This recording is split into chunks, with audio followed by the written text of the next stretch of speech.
अध्याय 11। साम्राज्यवाद का नियम। Imperial visions. कल्पना कीजिए, आप एक छोटे से राज्य के राजा हैं।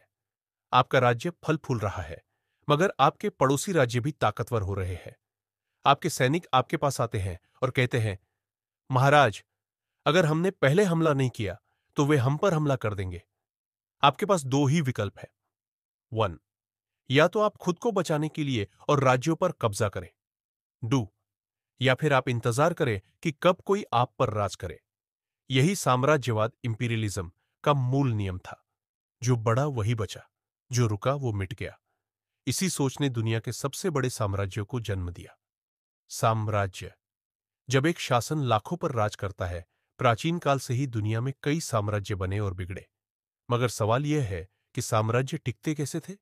इसके 3 आधार थे। 1, सैन्य शक्ति। जीतने के लिए बड़ी सेना और हथियार चाहिए।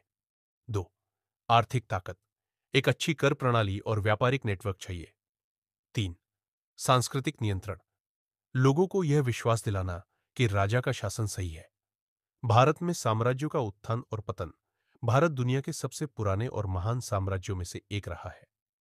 वट मौर्य साम्राज्य 381 185 ईसा पूर्व।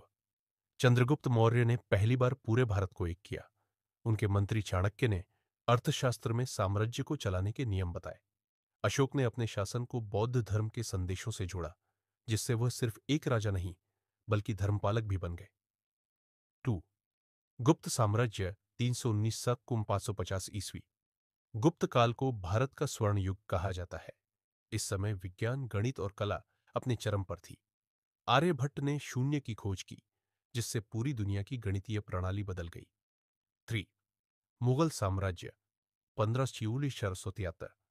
बाबर ने पानीपत की लड़ाई जीतकर भारत में एक नए साम्राज्य की नींव रखी। अकबर ने साम्राज्य को धार्मिक सहिष्णुता और प्रशासनिक कुशलता से फैलाया। औरंगजेब के कठोर शासन और लगातार युद्धों के कारण मुगलों का पतन शुरू हुआ।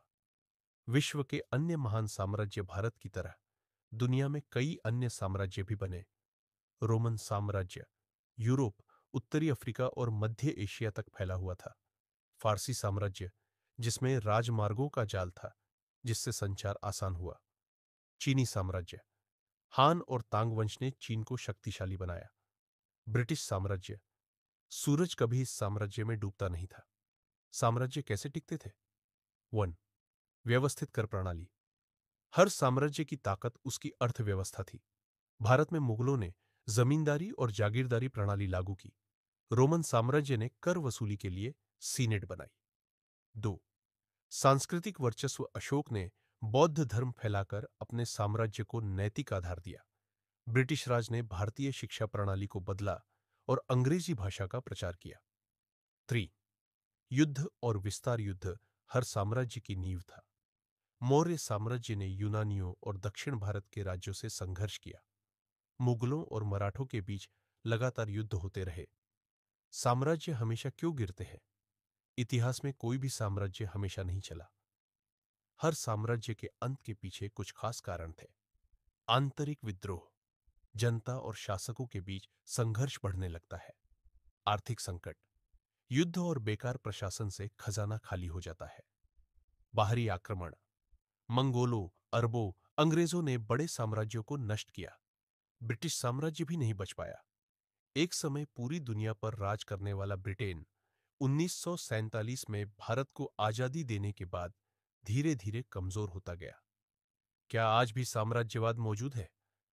आज औपचारिक रूप से कोई साम्राज्य नहीं है, मगर क्या अमेरिका, रूस, चीन जैसे देश पूरी दुनिया पर राज नहीं कर रहे? क्या आर्थिक ताकत अब सैन्य ताकत से ज्यादा प्रभावी नहीं हो गई? क्या बड़ी टेक कंपनियां गूगल, एप्पल, अमेजन नए युग के साम्राज्य नहीं है? शायद साम्राज्य समाप्त नहीं हुए, बल्कि उन्होंने रूप बदल लिया है। अगला अध्याय, धर्म। सबसे बड़ी मिथक या सबसे बड़ी शक्ति। अब हम जानेंगे कि कैसे धर्म ने पूरे इतिहास को आकार दिया। क्या धर्म सिर्फ एक कहानी है, या फिर यह इंसानों की सबसे बड़ी प्रेरणा है?